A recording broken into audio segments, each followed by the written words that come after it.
नमस्कार दोस्तों, स्वागत आप सभी का अपने YouTube channel the brain education में। तो कैसे हैं आप सब? आई होप सब अच्छे होंगे और अपनी तैयारी को जो है बेहतर ढंग से कर रहे होंगे। तो उम्मीद करूंगी कि जो 3 पार्ट हैं आपके पिछली क्लासेस के, आप सभी ने ज़रूर से ज़रूर देख लिए होंगे। जिसने भी अभी तक नहीं देखी वो क्लासेस, तो जाओ और क्लासेस को देख के आओ। 4th जो पार्ट है इसके आपका 10 क्वेश्चन कवर हो चुके होंगे। उम्मीद करूंगी ये भी आप सभी ने ज़रूर से ज़रूर देख लिए होंगे। नहीं भी देखे तो जाओ और क्लासेस को देख के आओ। और क्लासेस कैसी लग रही हैं आप सभी कमेंट करके ज़रूर से ज़रूर बताया करो। इसमें जो है आपकी 6th से लेके 10th क्लास तक की एनसीईआरटी कवर हो रही है।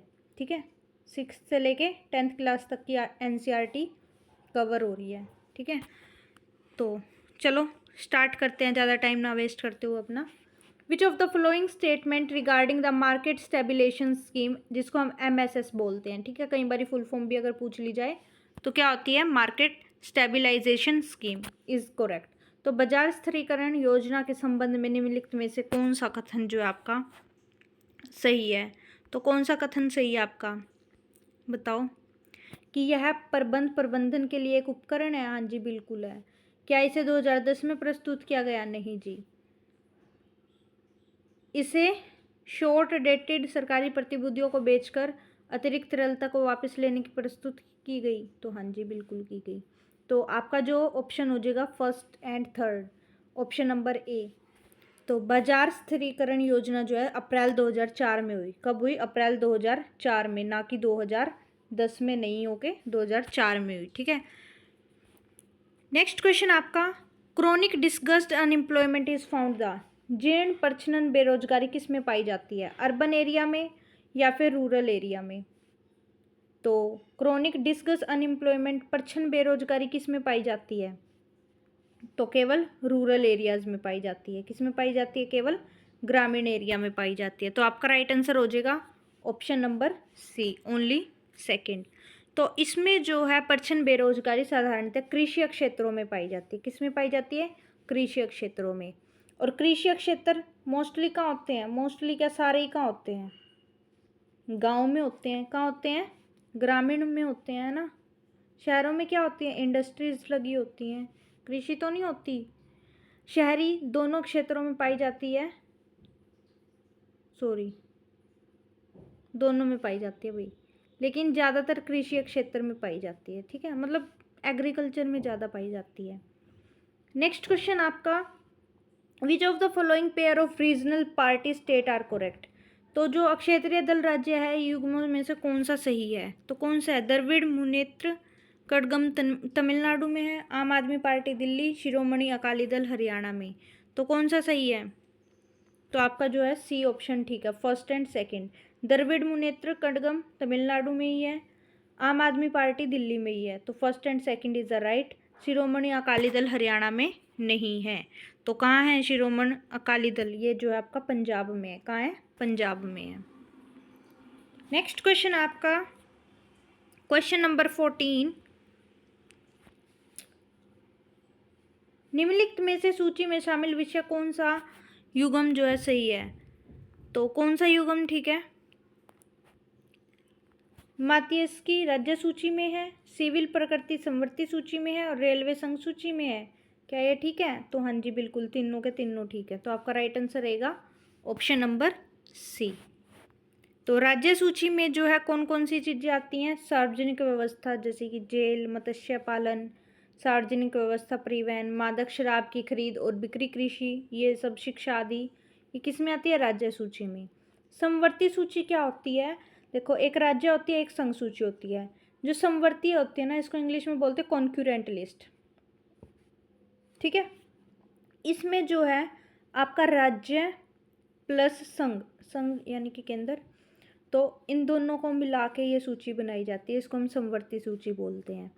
ठीक है, जैसे सिविल प्रक्रिया होगी, शिक्षा हो गया, वन हो गया, ट्रेड यूनियन, विवाह, गोद लेना, उत्तराधिकारी, ये सब चीज़ें शामिल होती हैं। और संघ सूची में क्या होती है? जैसे देश की रक्षा, सेंट्रल गवर्नमेंट में क्या होती है? सेंट्रल शेड्यूल में क्या होता है? देश की रक्षा, विदेशी मामले, बैंकिंग, रेलवे, संचार, मुद्रा जैसे विषयों को शामिल किया जाता है। अगर पूछ लिया जाए कि संघ सूची में जो है आपके, संघ सूची में, ठीक है, संघ की बात कर रही हूँ, संघ सूची में मूलतः कितने विषय थे? तो संघ में तो मूलतः कितने थे? 94 विषय थे, लेकिन आज के टाइम में वर्तमान में कितने हैं? वर्तमान में कितने हैं? 100 हैं। कितने हैं? 100 हैं। ऐसे ही अगर पूछ लिया जाए कि राज्य सूची में जो है कितने विषय हैं, राज्य सूची में कितने विषय हैं, तो राज्य सूची में जो है आपके वो मूलतः तो 66 हैं। मूलतः कितने हैं? 66 विषय हैं। लेकिन आज के टाइम में कितने हैं? 61 है। वर्तमान में कितने हैं? 61 है। और जो ये 5 गए, ये कहाँ खाए गए? कहाँ खाए गए? ये समवर्ती सूची में चले गए। किस में चले गए? ये समवर्ती सूची में, जिसको हम कॉन्करेंट लिस्ट बोलते हैं। ठीक है, जो ये 5 है, ये कहाँ चले गए? समवर्ती सूची में। तो वर्तमान में तो इसमें मूलतः तो कितने थे? मूलतः तो इसमें 47 थे, लेकिन आज के टाइम में वर्तमान में जो वो 5 इसमें से घटाए गए ना, वो इसमें जोड़े गए। ये कितने बन गए? अब 52 बन गए। ठीक है, तो ये जो है किसके एक्ट के द्वारा दिए गए हैं? ये 135 GOI के द्वारा दिए गए हैं। ठीक है, 135 एक्ट में। नेक्स्ट क्वेश्चन आपका, निम्नलिखित में से किस कारण को जलोढ़ नदी की विनाशकारी बाढ़ के लिए जिम्मेदार ठहराया जाता है? तो किसके कारण जो है इसके जिम्मेदार ठहराया जाता है? तो नदी का घुमावदार मार्ग, बड़े पैमाने पर वनों की कटाई और दोषपूर्ण कृषि पद्धतियां। तो इन तीनों के ही जलोढ़ नदी को विनाशकारी बाढ़ के लिए जिम्मेदार ठहराया जाता है। जब किसी कारण नदी का जल प्राकृतिक तटबंधों को तोड़कर समीपवर्ती क्षेत्रों को डुबा देता है तो बाढ़ कहलाती है। बाढ़ के लिए जिम्मेदार कारक क्या हो सकते हैं? एक तो बादल का फटना, नदी का घुमावदार मार्ग। इसमें क्या होता है, जब मैदानी भागों में प्रवाहित होती है ना, तो ढाल में कमी के कारण नदी के मार्ग में क्या होता है? घुमाव होने से नदी विसर्प का निर्माण होता है। इन विसर्पों से जल बाहर निकलता है और समीपवर्ती क्षेत्रों में बाढ़ उत्पन्न होती है। और वन जो है पानी के लिए प्रकृति अवरोध हैं। वनों की कटाई से बाढ़ आपदा में वृद्धि होती है। और दोषपूर्ण कृषि जो है पद्धतियां भी विनाशकारी बाढ़ के लिए उत्तरदायी है। इस प्रकार तीनों कथन ही क्या है? सही है। नेक्स्ट क्वेश्चन आपका question number 16, article 243Z India constitution deals with the election of the. तो 243ZA जो है किस में दिया गया? किससे संबंधित है ये? बताओ सभी। 243ZA तो ये किसके लिए है? नगर पालिकाओं के लिए। नगर पालिकाओं के लिए निर्वाचन के लिए। किससे? म्यूनसिपैलिटीज़ इलेक्शन के लिए। तो इसमें जो है 243Z में नगर पालिकाओं के चुनाव से संबंधित है। 74वें संविधान संशोधन अधिनियम में भारत में संविधान का एक नया भाग 9A जोड़ा गया है। 9A आएगा यहाँ।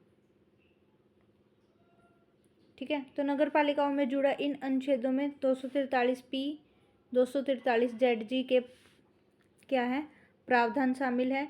इसके अतिरिक्त इस अधिनियम ने संविधान में एक नई 12वीं अनुसूची भी जोड़ी है। इस अनुसूची में नगर पालिकाओं के 18 क्या है? विषय भी शामिल है। नेक्स्ट क्वेश्चन है, निम्नलिखित में से कौन सा एक राजनीतिक दल और एक दबाव समूह के बीच का अंतर है? तो कौन सा है ये? तो इसमें जो है दबाव समूह सत्य की तलाश नहीं करते, जबकि एक राजनीतिक दल करता है। तो आपका राइट आंसर हो जाएगा ऑप्शन नंबर A। ठीक है, इसमें क्या होता है कि जब एक राजनीतिक दल करता है, दबाव समूह एक ऐसा निकाय है जो अपने हितों को बढ़ावा देने की कोशिश करता है।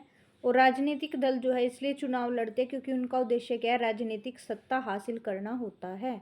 उनमें एक से ज़्यादा हित होते हैं ताकि उनकी अपनी विचारधारा है। ठीक है, दबाव समूह का क्षेत्र विभागों में, संघों में, यूनियनों आदि समिति होता है जिससे राजनीतिक दल की विचारधारा होती है जो एक राज्य है और पूरे देश को क्या करती है? वो प्रभावित करती है। ये डिफरेंस है।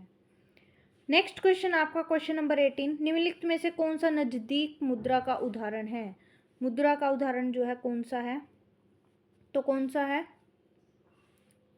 Treasury bill. कौन सा है? ट्रेजरी बिल, केवल एक। नियर मनी एक अवधारणा है जो तरलता से, निकटता से संबंधित है। निकट मुद्रा के उदाहरण जैसे बचत खाता, धनकोष, जमा प्रमाण पत्र, ये सब विदेशी मुद्राएं आती हैं।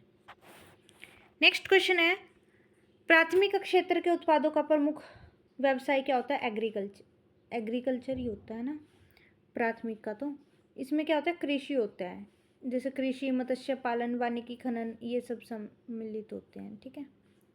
माइनिंग, फिशिंग, ये किस चीज़ में होता है? ये सेकेंडरी में होता है ना, जिसमें मैन्युफैक्चरिंग आती है, ठीक है। क्वेरिंग भी। नेक्स्ट एंड लास्ट क्वेश्चन आज की क्लास का ये आपका, ऐसा कौन सा राज्य है भारत का जिसमें सबसे बड़ी विधायिका है? Which state of India has largest legislature? तो कौन सा है? उत्तर प्रदेश है। कौन सा है? उत्तर प्रदेश। उत्तर प्रदेश की जो राज्य की विधायिका है वो भारत की सबसे बड़ी विधायिका है, ठीक है। तो आज की क्लास जो आपकी यहीं पे कवर होती है, तो आपको क्लासेस कैसी लग रही हैं सभी कमेंट करके जो है ज़रूर से ज़रूर बता दिया करो। इसमें जो है आपके 4 पार्ट कवर हो चुके हैं, और सभी बताना कमेंट करके कि किसने सभी क्लासेस देख ली, और जिसने भी अभी तक वो क्लासेस नहीं देखी तो जाओ और क्लासेस को देख के आओ। बहुत अच्छी क्लास हैं। 6 to 10 तक जो है आपका NCERT पूरा कवर हो रहा है इसमें, ठीक है। तो चलो आज की क्लास यहीं तक रखते हैं। Thank you to all.